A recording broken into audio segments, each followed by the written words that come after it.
From the center of the universe, Toronto, Ontario, Canada, this is the SDM Show with your host, Rob Cairns. The SDM Show focuses on business, life, productivity, digital marketing, WordPress, and more. Sit back, relax, grab your favorite drink, and enjoy the show. Here is Rob. Hey everybody, Rob Cairns here. I'm the founder, CEO, and chief creator of Amazing Ideas and Stunning Digital Marketing. In today's podcast, I sit down with Onar Alili and I talk about his spam protection product, OOPSpam. Sit back, relax, and enjoy the conversation.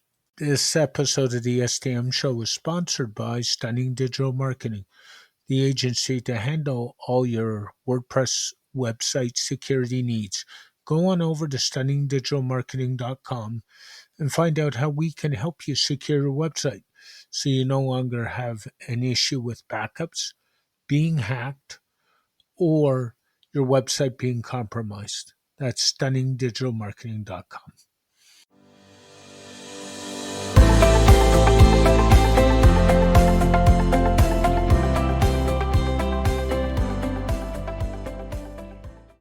Hey everybody, Rob Cairns here. Today I'm here with my guest, Onar Alili, and we're going to talk about OOPSpam, his spam product. How are you today, Onar? I'm good, Rob. How are you doing? I'm doing great. Thanks for joining me in a conversation. I think this will be interesting. And I know you got an interesting backstory, so I want to start by asking you, how did you get into WordPress? And then I'd like you to tell the story, I've seen it, on how you got into security.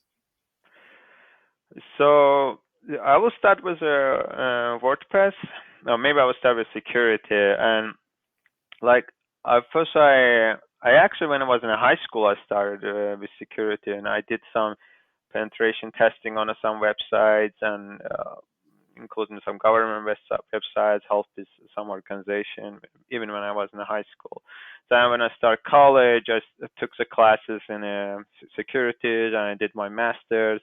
Then I took and did all the security related classes and did project, and I did some research, and then I started as a research fellow at my university in Italy, and we did some research on security, like mostly about network security, and analyze the data, try to predict where attack can happen, and yeah, that's how it started. And then WordPress part, I started WordPress when I was first. I started with help after college. I didn't know what to do, and I thought it would be a good idea to start agency, but and so because I was an academic, so I did all of academic work.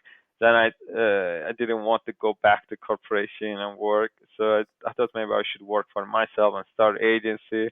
Then I started doing WordPress, help people again with the WordPress, and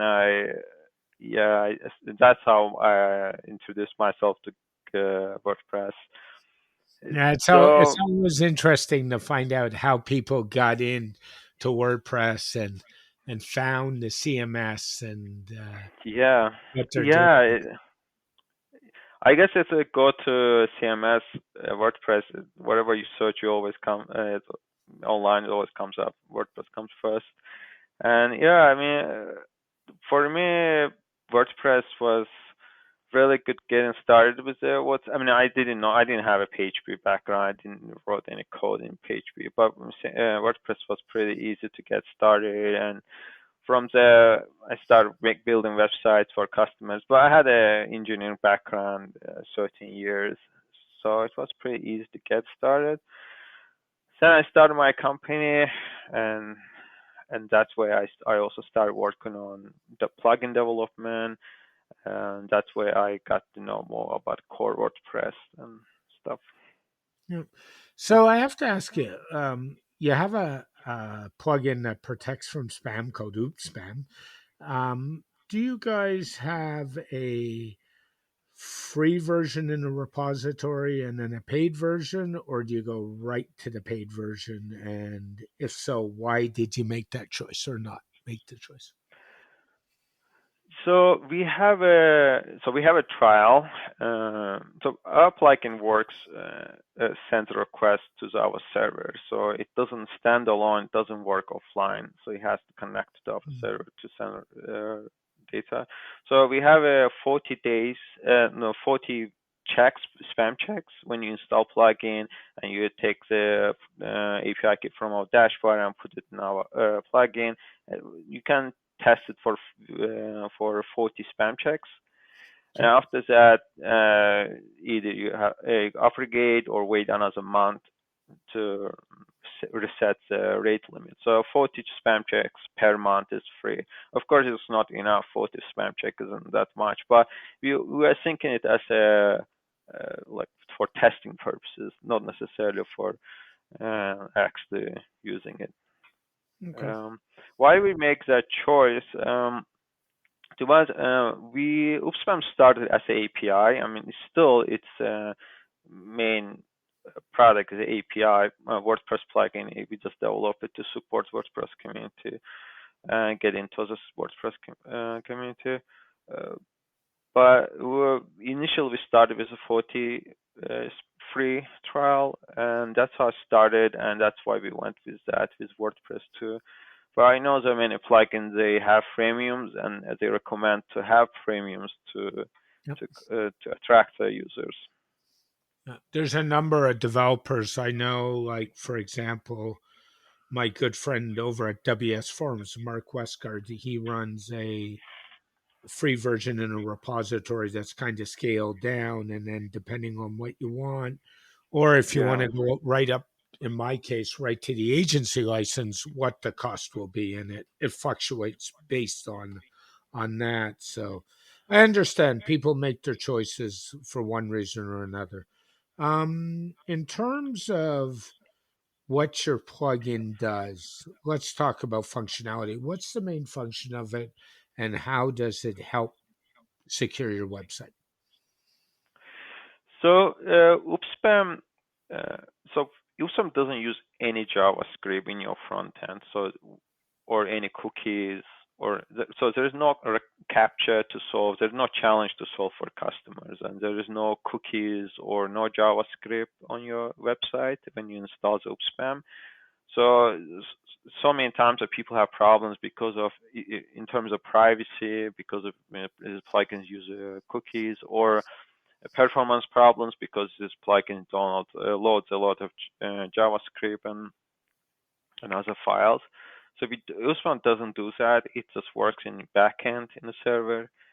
When you get when you get comments or contact form, it just in the background it takes this information and sends us, and we analyze it and we send it back the result, and that's how OOPSpam decides to let that contact form submission, for example, to allow or not. That's basically how it works. And on our end, also, when you get a comment or a contact form submission, it stores it locally in your WordPress database. Yep. We don't store it on our end. We store both spam and non-spam entries in local WordPress database. We don't store anything on our end. I think that's for our customers also important in terms of privacy. Yeah, I Um, would agree. I mean, the big problem with storing stuff everywhere else is the privacy and what degree those SaaS products take to lock down their sites. And that's a big deal. So I'm yeah. 100% in that agreement. What would you say your success rate is in blocking bots? Because we know with most contact form submission, most spam is caused by bots, not individuals, right? How successful is your product in blocking bots versus using a CAPTCHA or some other format? So we have a 99.89% we get success rate. Well, of Okay. course, that depends what kind of spam you get. That's we calculate that based on, for example, every month you get, let's say, 1,000, and we see, so okay, 999 detected, correctly detected, and that's how we know that we rate accuracy. But Sometimes it can go down. Sometimes that accuracy can go down or up. It depends on what kind of spam you get. It's of course it's easier to detect spam that when they are bot, but I think one difference that we also have is that we have a OOPSpam is a content-based spam filter. So if your contact form or your comment has a message field, when we also check that content against our machine learning model. So that helps us to even like if someone entered manually spam, we're able to detect this kind of spam too. But like a captcha or age captcha is kind of solution. They just they track and they see if these activities are like bots or not. Yeah. I would say, like, from a user perspective, because I sit on both sides, right? Three sides actually. I'm a web designer. I'm certainly deep into security. I think I shared with you before we went to record a couple of weeks ago that I manage over 300 sites from a security Yep. perspective, and then I'm a user. And I'll tell you, from a user perspective, captchas are like the bane of my existence. I hate them. I understand why they're there from the technical side, but oh, do I hate doing them. And Yeah. they are just a pain. I think one of the more constructive captures I've seen lately is on a couple of websites where you'll slide like a square or circle to go on top of the square or circle on the screen. I find that way better than the here's 10 pictures and choose the three that have the fire hydrants and the two that had the mountains, and you know how that goes, right? So Yeah, there is so many issues with that. Like yes. another issue, for example, most overlooked is like, let's say capture appears and says that choose mailbox, and mailbox looks different in every country, Yep. and they usually show the USA mailbox, and some customers they don't know okay which one's a mailbox, and sometimes pictures are similar to each other. That's Yep. another issue, like accessibility issues and privacy is another topic. Working with Google. Yep. And that's always the problem with security when we get into these protection solutions is how do we handle accessibility and how do we handle that whole side of it? Because in the US, that's a big issue, more so than here. But we do have mandates here that if, like, certainly in Ontario, if your website is a government website or a funded by government or a nonprofit, you must have accessibility in place. So that's a big issue, right? Yeah, I mean, lots of. I heard that I'm in web agency community group, and I see a lot of people, clients sometimes get like letter from law firms that we are not accessible with the ADA. Yep. So that's certainly an issue, accessibility. I mean, because many people can't distinguish pictures. Even like people without disabilities, there is still a lot of issues with them. You can't. Sometimes it's hard to distinguish what's a picture or how many, which score you have to click. It's just Yeah. too many things to decide. Oh, I wholeheartedly agree with you. So your kind of your background is that you guys protect many, many, many websites, and so how is it typically one-offs, or is it agencies getting on agency plans who are doing websites for their customers, or kind of how's your customer based kind of split, if you don't mind sharing? No, it's all good. Most of our customers are agencies Okay. and freelancers that work with multiple clients. So basically, they are agencies, and they just need. All of our plans comes with unlimited websites, and that's another thing they like because they don't want to pay per website, and they just use one key for unlimited websites. And most of them are agencies and some organization like we have some organization like non-profits, the standalone companies also uses it, and we have Okay. some interesting like Spotify. Shopify. Shopify app, like Judge Me. It's a Mhm. review system. One of the top apps on Shopify. They are not agency, but they process a lot of reviews. They are one of our customers. Um, yeah, Yeah. so they're So, not all of them are agencies, but majority are agencies. yeah. Typically, what does your product run at cost wise? What do you guys charge? So our lowest plan is 49 per month, Okay. and that goes then 69, then goes up like this. Okay. And But what's the difference between the plan levels? Is it features? Is it number of licenses? How do you distinguish? so there's a one key. You get one API kit, and they're all distinguished based on API calls, how many calls you can make to our server. So first one is 100K requests, and the second one is 300K. Okay. So so you just pay for API calls, and there is some features included with each plan, but like more like it's based on the number of API calls you can make. And the key you can API key you can use unlimited websites. You don't have to pay for every website. Yeah, you pay by the calls instead of by the Yeah. number of websites. Yep. So, and how do you distinguish? What do you guys distinguish typically that takes one API call? I know that's being technical, but if you're charging by calls, what do you consider? What triggers a call? So basically, if you install WordPress plugin, for example, and you get submission, contact form Yep, submission, that's one call. uh, that's one call. Okay. Yeah. Okay.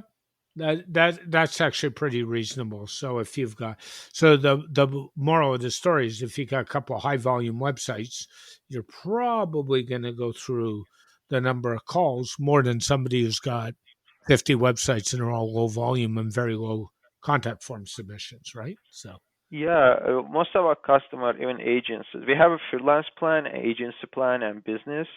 okay. Like most of our business, like web agency customers are subscribed to freelance plan because 100K usually enough for them. Okay. But big corporate, big companies, organizations, they subscribe to bigger plan just to get extra documents process or get faster support. And Yeah, that's pretty typical. yep. So that's good on that end.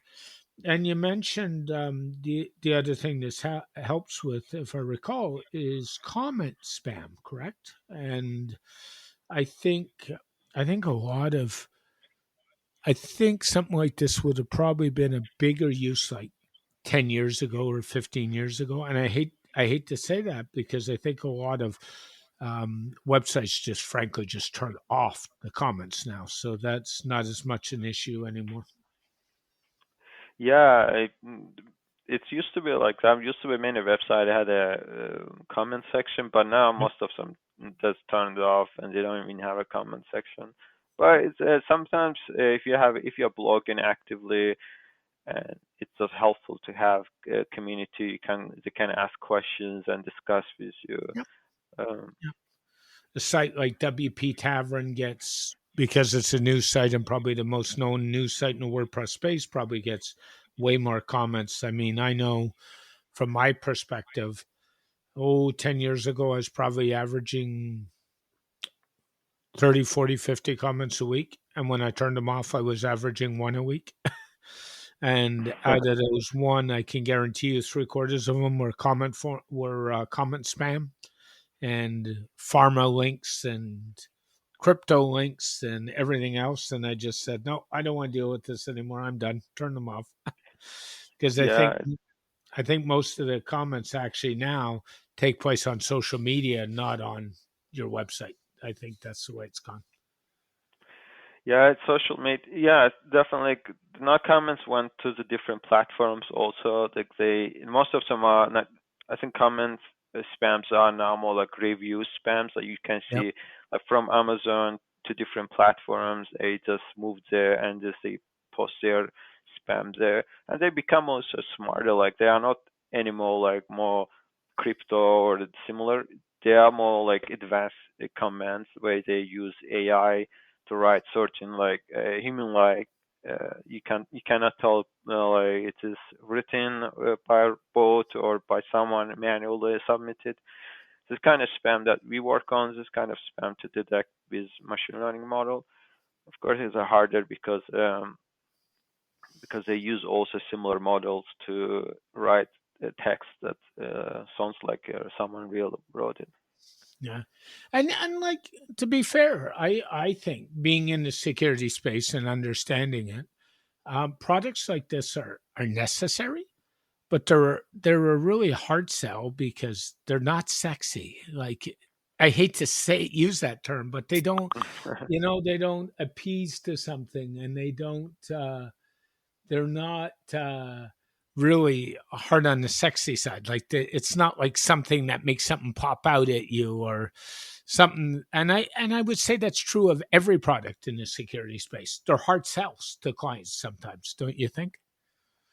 Yeah, I agree. I mean, it's first you have to client for in terms of agency perspective, client has to like believe that security is important, and I think we just starting see that people started believing security why they need it, and it's hard to sell because I mean I cannot send email like weekly email to my customers because they don't want to hear about spam all the time and but if you Yeah. have some kind of different plugin that compresses image or I don't know maybe more like fun plugin, that probably people like to hear about them more than heard about what we Yeah. did. It's so true. Um, what is next on the radar for Oops Spam? Do you have a bit of a roadmap on what you're going to include, what you're not going to include, and where you're going? So we had it. We're adding more contact form integration as of now, and testing on WordPress 6.1 and making sure it works, everything. And also, and if we updated our infrastructure to like because we recently got denial of service attacked, Yeah. and we're making sure that it doesn't happen again. And in general, we just focus on infrastructure and our current customers, and, and also working on our WordPress plugin and trying to also we have plugins for apps for Zapier and Make and different automation platforms, and we working on those apps to make sure they also. I mean, it's hard to get in because there's so many apps in those platforms. We'll see how our plugin works Mm. on those platforms too. Have you looked at branching out to any other CMSs like Joomla or Drupal or anything like that?